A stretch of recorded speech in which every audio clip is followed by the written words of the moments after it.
You know you're Black when you cancel plans when it's raining. You know you're Black when you wear tall tees. You know you're Black when you can go to a cookout late and still be early. Yo, where do we come up with these? What was your digital footprint like before Black Twitter? Black voices. Black Planet. I spent a lot of time on MySpace. But Twitter was different. Black Twitter created a space to experience things together. There's a Hotep Twitter. Black music Twitter. There's definitely Twitter after dark. Is this thing on? Black people bring value to every place we gather. Now come on. We move the culture forward. We did it, Joe. I do know one thing, is that when Black Twitter showed up, it was at the most important time.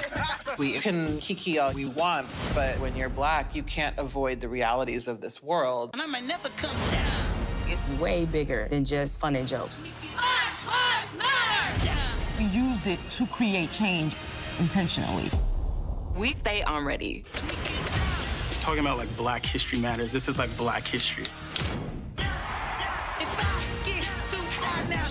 This historical record, you could turn it off like that. And I might never come down. Prentice, good morning.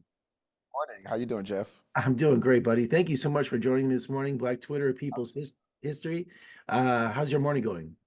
Good, good, good. I'm very excited. Well, your series has been described as a coming-of-age story. Someone says you can compare it to Star Wars. Can you explain that a little bit?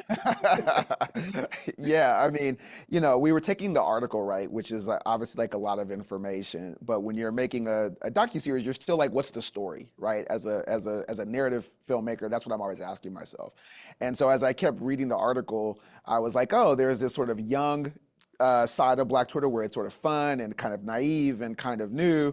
And then Trayvon happens and it takes Black Twitter into more adult themes. And so that just kind of reminded me, again, of a coming of age story. We would reference Star Wars where like Luke Skywalker in the beginning is kind of doe-eyed, doesn't know anything about the rebellion, is kind of new to all this. And then Obi-Wan dies and he recognizes, oh, there's like darker themes here, and it takes him on a different, more mature journey. And that was sort of, once we figured out, oh, that's our narrative of Black Twitter, then we sort of tailored every story and every event to sort of be on that timeline. And this started as an article in Wired in 2021. Humor is a big part of Black Twitter, isn't it? And it's also a big part of your series, isn't it? Yeah, we really wanted the doc visually to feel like Black Twitter. So we tried to use a lot of memes and GIFs as comedic punctuation in the same way that Black Twitter does in real life. So we really wanted the doc to not feel, I would say, objective, but more subjective, like you were a part of the doc, which is how Black Twitter feels, like you're just a part of it. And what impact did Black Twitter have? It's really provided a space where people could voice their opinions, and it really made a difference, didn't it?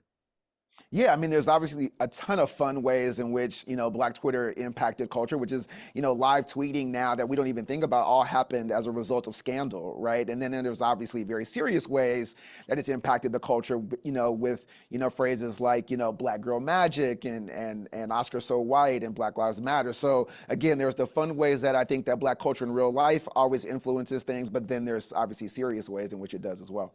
Well, social media platforms come and go. What do you think is the reason behind the staying power for Black Twitter?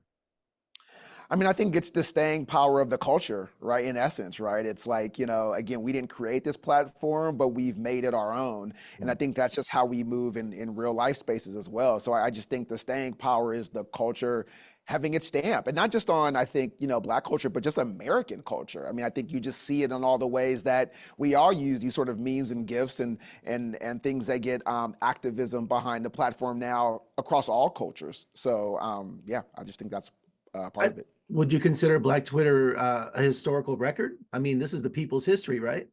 Oh, yes, absolutely. I mean, my mother always talks about certain ways in which the civil rights movement happened. I think a lot of those things were just happening on Black Twitter digitally.